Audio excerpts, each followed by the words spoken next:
ৰাইজে তেওঁলোকে সুখী হৈছে যে ইমান দিনে আমি কিবা চিকিৎসাৰ বাবে বিদ্যালয় যাবৰ কাৰণে শিক্ষাৰ বাবে বজাৰ কৰিবৰ বাবে আমি প্ৰতিটো মুহূৰ্ততে আমি ৰাঙাপাৰালৈ যাওঁ কিন্তু আমাৰ সমষ্টিটো পৃথক আছিল কিন্তু আজি আমি ৰাঙাপাৰাত সংযোজিত হলো তাৰ কাৰণে আন্তৰিকতাৰে তেওঁলোকে মোক ধন্যবাদ আৰু কৃতজ্ঞতা জনাইছে মই ভাবো মোৰ সমষ্টিৰো ইয়াত কোনো লোক আছে তেওঁলোকো সুখী হৈছে যে আজি ৰাঙাপাৰাত সংযোজিত হৈছে বুলি তো মই এটা কথা ক'ব বিচাৰিছো বৰ দীঘলীয়া ক'ব বিচৰা নাই প্ৰমোদ দা আছে অশোক দা আছে তেওঁলোকে ক'ব কিন্তু আমাৰ বিশেষকে বড় জনগোষ্ঠীয় লোকসকলে আমাৰ কি লাগে এই অসমখনত আমি আসলতে এটা সন্মানৰ কাৰণে যুদ্ধ কৰিছিলো আৰু আজি এই সন্মান কিন্তু যদি দিছে বড় জাতিক বড় জনগোষ্ঠীক তেতিয়ালে ভাৰতীয় জনতা পাৰ্টি চৰকাৰখনে দিছে আপোনালোকে সকলোৱে এইটো উপলব্ধি কৰিব পাৰে আজি অসমৰ বিধানসভাৰ যিজন স্পিকাৰ তেখেত হ'ল বড় জনগোষ্ঠীৰ এজন ব্যক্তি তেওঁ আমাক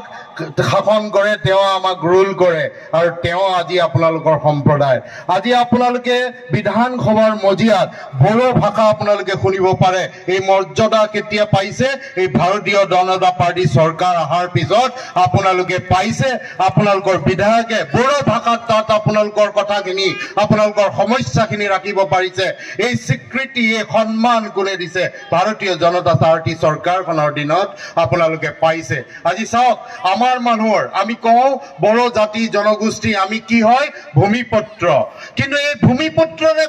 ভূমিপত্তা নাছিলে আজি কোনে দিছে বিজেপি চৰকাৰে দিছে আজি অসমৰ মুখ্যমন্ত্ৰী ডক্টৰ হিমন্ত বিশ্ব শৰ্মা ডাঙৰীয়াই তেখেতে চিন্তা কৰিছে যে ভূমিপুত্ৰৰ হাতত ভূমিপত্তা নাই তাতকে আৰু দুখ লগা কথা হ'ব নোৱাৰে সেইকাৰণে ভূমিপত্তাৰ কাৰণে আজি অসমৰ মুখ্যমন্ত্ৰী ডাঙৰীয়াই চিন্তা কৰিছে আৰু আমাৰ ৰাইজক আজি তাৰিখত দিছে আজি বড়ো জনগোষ্ঠীক আগুৱাই লৈ যাবৰ কাৰণে আজি প্ৰমোদ বড়ো ডাঙৰীয়াই আজি গোটেই বড়ো জাতি বড়ো ছাত্ৰ সংগঠন সকলোৱে লাগি আছে শৈক্ষিক দিশত এই জাতিটোক এই জনগোষ্ঠীটোক আগুৱাই লৈ যাব লাগিব তাৰ কাৰণে বিশ্ববিদ্যালয় লাগিব তাৰ কাৰণে চিকিৎসা মহাবিদ্যালয় লাগিব এইখিনি কোনে দিবলৈ কাৰণে ওলাইছে ভাৰতীয় জনতা পাৰ্টি চৰকাৰখনে দিবলৈ ওলাইছে আজি অসমত আমি 1 লাখ চাকৰি দিছো অসমৰ মুখ্যমন্ত্ৰী ডাঙৰীয়াই 1 লাখ চাকৰি দিছে আৰু সমান্তৰালভাৱে আজি আৰু ঘোষণা কৰিছে আৰু 50,000 চাকৰি দিম আজি আপোনালোকৰ সন্মুখতে ইয়াত যদি চাই জল জীৱন মিছনৰ দ্বাৰা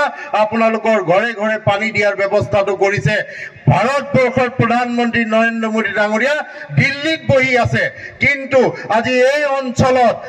অঞ্চলৰ ৰাস্তা হোৱা নাই কিন্তু এই অঞ্চলৰ মানুহে কি পানী খাইছে বিশুদ্ধ খোৱা পানী খাইছে নে নাই পাইছে নে নাই তাৰ চিন্তা কিন্তু ভাৰতবৰ্ষৰ প্ৰধানমন্ত্ৰী নৰেন্দ্ৰ মোদী ডাঙৰীয়াই কৰিছে আৰু জল জীৱন মিছনৰ দ্বাৰা আপোনালোকৰ ঘৰত নল আৰু জল দিয়াৰ ব্যৱস্থা কৰিছে ভাৰতৰ প্ৰধানমন্ত্ৰীয়ে চিন্তা কৰিছে আজি ভাৰতবৰ্ষৰ প্ৰধানমন্ত্ৰী ডাঙৰীয়াই চিন্তা কৰিছে আজি প্ৰধানমন্ত্ৰী আৱাস যোজনাৰ গৃহ আজি আপোনালোকৰ দুখীয়া দৰিদ্ৰ জনসাধাৰণৰ চিকিৎসাৰ অভাৱত কেনেকুৱা অৱস্থা হয় তাৰ কথা চিন্তা কৰি পেলাই আজি আয়ুষ্মান ভাৰত কাৰ্ড আপোনালোকক দিছে আয়ুষ্মান অসম কাৰ্ড আপোনালোকক দিছে যাতে 5 লাখ টকাৰ আপোনালোকে চিকিৎসা সাহায্য পায় এইখিনি চিন্তা কোনে কৰিছে ভাৰতবৰ্ষৰ প্ৰধানমন্ত্ৰী ডাঙৰীয়াই চিন্তা কৰিছে অসমৰ মুখ্যমন্ত্ৰী ডাঙৰীয়াই চিন্তা কৰিছে মই সেইকাৰণে কৈছো আজি আমাক চাকৰিত আমাক ব্যৱস্থা কৰি দিছে আজি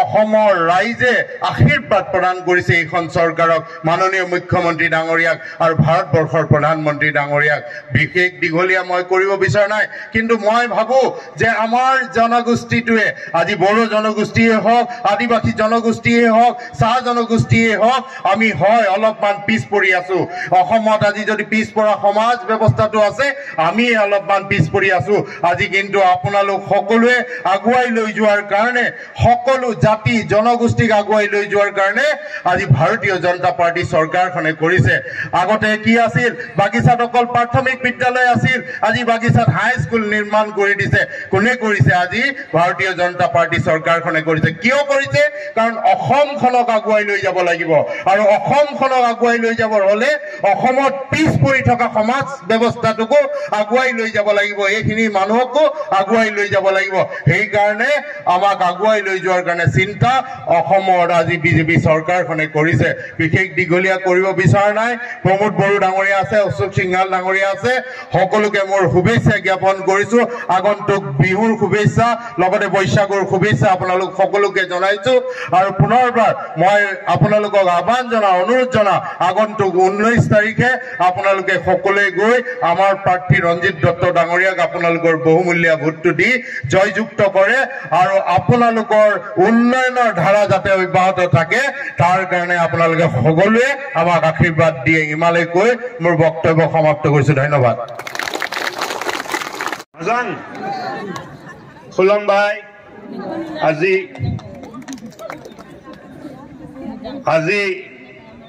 আমাৰ মাজত উপস্থিত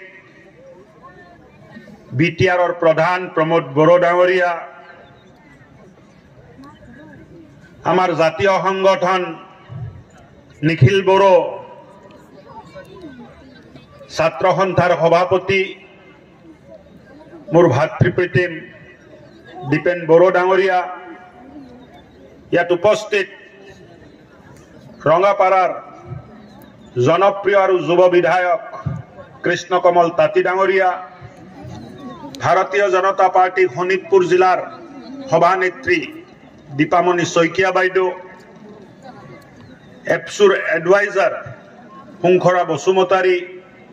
লগতে শোণিতপুৰ জিলা এপছুৰ সভাপতি সাধাৰণ সম্পাদক আৰু বিষয়ববীয়া প্ৰায় 20 দিন আগতে মই এইটো ফিল্ডতে আহি আপোনালোকৰ আশীৰ্বাদ লৈ গৈছিলো আহিছিলো নে নাই বাইদেউ আহিছিলো নে নাই বেলেগ ফিল্ড আছিলে এইটো বেলেগ ফিল্ড আছিল নেকি একে নিচিনা লাগে দেখোন নতুন জায়গা দেখোন মইতো ভাবিছো ইয়াত আহি গৈছো দে মোৰতো বহুত ভাষণ ৰাখিব লগা নাই মোৰ দুটা তিনটা কথা আছে এইটো মই কৈ দিওঁ অসমৰ শিডিউল ট্ৰাইবৰ ভিতৰত আটাইতকৈ বেছি সংখ্যা থকা জনগোষ্ঠী হ'ল বড়োসকল আৰু অসমৰ হা সম্পত্তিৰ ওপৰত ভূমিৰ ওপৰত প্ৰথম অধিকাৰ যদি আছে শিডিউল ট্ৰাইব মানুহৰ আছে শিডিউল কাষ্ট মানুহৰ আছে ওবিসি মানুহৰ আছে এমওবিসি মানুহৰ আছে আৰু এই অধিকাৰটো আমি আপোনালোকক দিম এই প্ৰতিশ্ৰুতি দিবলৈ আপোনালোকৰ মাজত আহিছে অসমৰ খিলঞ্জীয়া ভূমিপুত্ৰ মাটিৰ পট্টাৰ পৰা বঞ্চিত হৈ থাকিব আৰু চৰ চাপৰিত থকা মিয়াই 100 বিঘা মাটি বেদখল কৰি ৰাখিব আমাৰ চৰকাৰৰ দিনত এইটো চলিব নোৱাৰে খিলঞ্জীয়া ভূমিপুত্ৰসকলক মাটিৰ পট্টা দিয়া হ'ব আৰু এটা কথা ক'ব খুজিছো মোৰ কি ভাষণ দিব লগা আছে মইতো আপোনালোকৰ লগত আছো আপোনালোকৰ ঘৰৰ মানুহ পৰিয়ালৰ মানুহ আমাৰ আলহী আহিছে প্ৰমোদ বড়ো ডাঙৰীয়া আমাৰ বিটিচিৰ প্ৰধান তেখেতে বক্তৃতা ৰাখিব মইতো আহিয়ে থাকো কিন্তু এটা কথা 19 তাৰিখে মনত ৰাখিব যে বিজেপিৰ দিনত 2003 শান্তি চুক্তি হৈ বিটিচি হৈছিল জানে নে নাজানে বড়ো ভাষাই এই শিডিউলত স্বীকৃতি পাইছিল তেতিয়া বাজপেয়ী ডাঙৰীয়া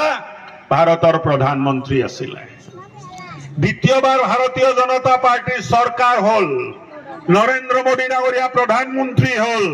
অমিত শাহ ডাঙৰীয়া গৃহমন্ত্ৰী হ'ল আৰু তেতিয়া গোটেই বড়ো অঞ্চলত থকা যিমান আমাৰ হাতত বন্দুক লৈ থকা আমাৰ দাদা ভাই আছিলে সকলোকে মাতি আনি আপসুৰ নেতৃত্বত এটা শান্তি চুক্তি হ'ল আৰু 2020 এই শান্তি চুক্তিৰ জৰিয়তে আজি গোটেই বিটিচি বড়ো অঞ্চলত শান্তি বিৰাজ কৰি আছে এজনো ল'ৰাৰ হাতত বন্দুক নাই কোনো মাতৃয়ে নিজৰ ল'ৰা হেৰাব লগা অৱস্থা হোৱা নাই আজি সম্পূৰ্ণ শান্তি ভাৰতীয় জনতা পাৰ্টিৰ নেতৃত্বত ইউপিপিএল প্ৰমোদ বড়োৰ নেতৃত্বত আজি বড়োলেণ্ড ইয়াত বিৰাজ কৰিছে এতিয়া আমাৰ ল'ৰা ছোৱালী পঢ়া শুনাত মন লগাইছে প্ৰমোদ বড়োৱে সুপাৰ 50 খুলিছে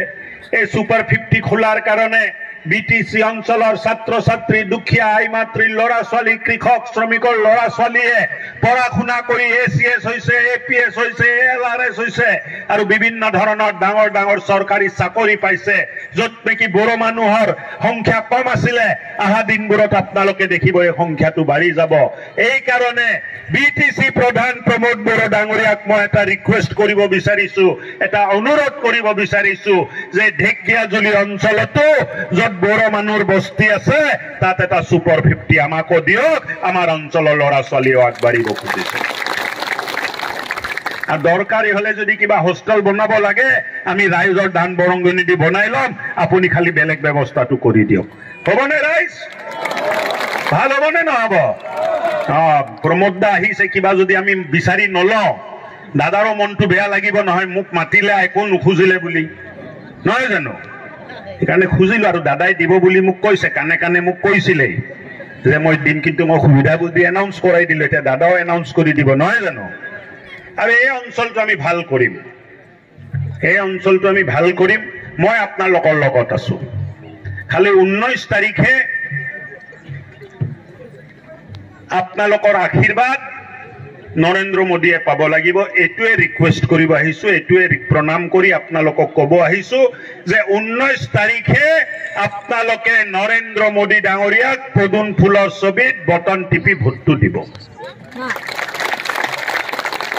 আৰু কি কম ভাষণ দিয়া মানুহ নহয়তো আমি কাম কৰা মানুহ ভাষণ দিলে একো নহয় কাম কৰিলে হ'ব ইমান কাম হৈছে আৰু কাম হ'ব মই বেছি কথা নকওঁ প্ৰমোদ দাই ক'ব খালি ভাষণ দিয়া নহয় এতিয়া 19 তাৰিখে আপোনালোকে নৰেন্দ্ৰ মোদীক আশীৰ্বাদ দিব আৰু এইবাৰ মই মুখ্যমন্ত্ৰী ডাঙৰীয়াক কৈ আহিছো নতুনকে মোৰ অঞ্চলত যিখিনি বড়ো উদ্যোগিত অঞ্চল আহিছে তাৰ 100% আশীৰ্বাদ আৰু ভোট ভাৰতীয় জনতা পাৰ্টিয়ে পাব এই কথাটো মই তেখেতক কৈ আহিছো পাৰিব না 100% কৰিব এই জুৰে নাই কেনেকে 100% হ'ব ৰে পাৰিবনে নাই হ'বনে নাই আৰু কাটা হাতে কিন্তু এটাও ভোট পাব নোৱাৰিব দেই এই হাত কাটা পাৰ্টি এটা আছে নহয় মই নাম ললে পাপ লাগে এই হাত কাটা পাৰ্টি এটা আছে নে নাই এটাও পাব নালাগে পাব নেকি নকয় দেখোন হাত কাটা পাৰ্টিয়ে পাবনে এটা ভোটো পাবনে আৰু আজিকালি মানুহে খেতি কৰে খেতি কিহেদি কৰে ট্ৰেক্টৰেদি কৰে নে নাঙলেদি কৰে কিহেদি খেতি কৰে ট্ৰেক্টৰ আৰ ট্ৰেক্টৰ কাৰ লগত আছে পদুমৰ লগত আছে কাৰ লগত আছে পদুমৰ লগত আছে এই কাৰণে নাঙলৰো কাম নাই কাটা হাতৰো কাম নাই ট্ৰেক্টৰ পদুমৰ লগত আছে আৰু পদুম নৰেন্দ্ৰ মোদীৰ সিম্বল হয় 19 তাৰিখে 100% ভোটদান পদুমৰ ছবিত কৰি আপোনালোকে আশীৰ্বাদ দিয়ক আৰু 100% উন্নয়ন কৰা দায়িত্ব আপোনালোকৰ বিধায়ক হিচাপে মই গা পাতি লৈছো এই প্ৰতিশ্ৰুতি দিবলৈ আপোনালোকৰ মাজত আহিছো আৰু দীঘলীয়া বক্তৃতা নিদিও আপোনালোকৰ আশীৰ্বাদ বিচাৰিছো আৰু মইতো ঘৰৰ মানুহ হৈ গলো এতিয়া নহয় জানো ঘৰৰ মানুহ হৈছে নে নাই আপোনালোকে মোৰ পৰিয়ালৰ হয় নে নহয়